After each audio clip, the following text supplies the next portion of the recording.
परिषद आणि जीवन प्राधिकरण याच्या योजना किती आणि आत्ताच्या घडीला मंजुरी किती आणि त्याला निधी किती हा सभापती महोदय विषय आहे. तुम्ही जे आवश्यक आहे त्या विभागाला निधी देत नाही. जर या राज्यामध्ये जिल्हा परिषदेच्या मार्फत जवळपास 50,570 योजना आणि जीवन प्राधिकरणाच्या माध्यमातून 945 योजना प्रस्तावित असताना आतापर्यंत फक्त 16,000 योजनेला मान्यता मिळते. त्याला कोणत्याही प्रकारे आर्थिक प्रोव्हिजन होत नाही.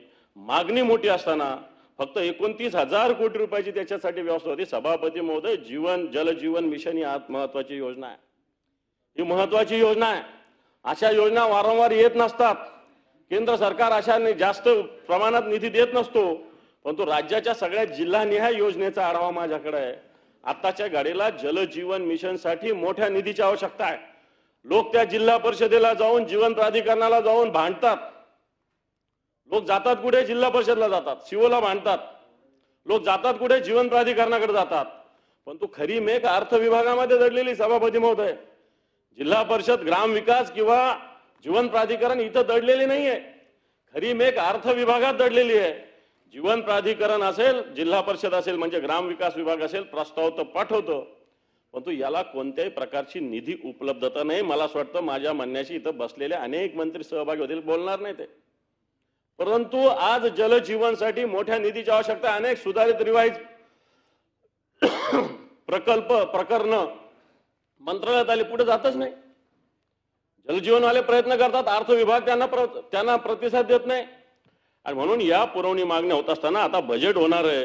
किमान बजेटमध्ये तरी या जलजीवन मिशनसाठी पुरेशी तरतूद असण्याची आवश्यकता आहे. एकदा ही योजना कधी बंद झाली तर मला असं वाटतं नंतर या योजनेला कोणत्याही प्रकारचा पैसा मिळू शकणार नाही.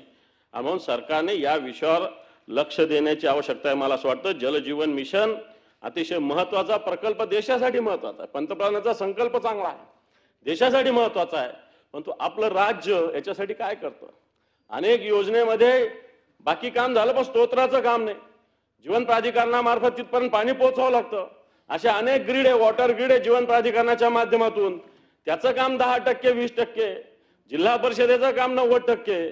परंतु जोपर्यंत जीवन प्राधिकरण वॉटर ग्रीड वेगवेगळं आहे याच्या मार्फत पाणी सप्लाय करत नाही, तोपर्यंत या पाण्याच्या योजना पूर्ण होऊ शकणार नाही.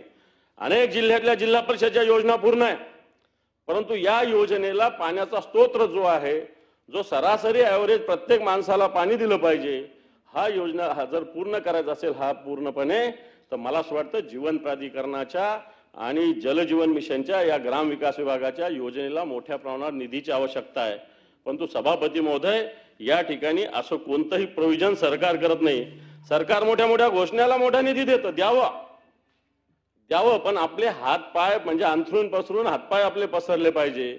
जे सरकार करूच शकत नाही. मोठ्या मोठ्या लोकप्रिय योजना तर घोषणा केल्या जातात, परंतु या बेसिक घोषणा, मला असं वाटतं या बेसिक काम हे करण्याची सभापती महोदय आवश्यकता आहे.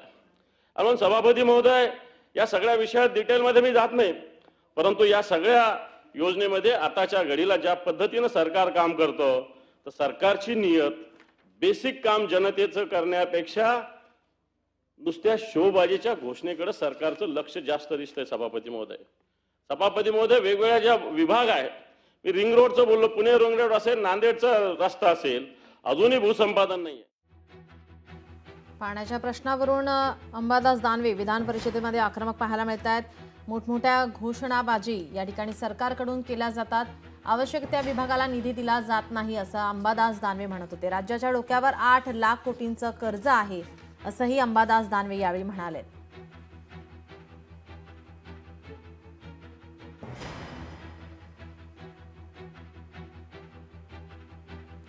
अंबादास दानवे विधान परिषदेमध्ये आक्रमक पाहायला मिळत आहेत. यावेळी पाण्याच्या प्रश्नावरून त्यांनी सरकारवरती निशाणा साधलेला आहे.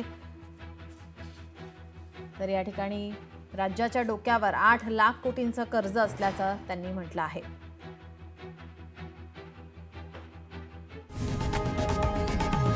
लोकशाही मराठी ऐका, पहा, जागरूक रहा.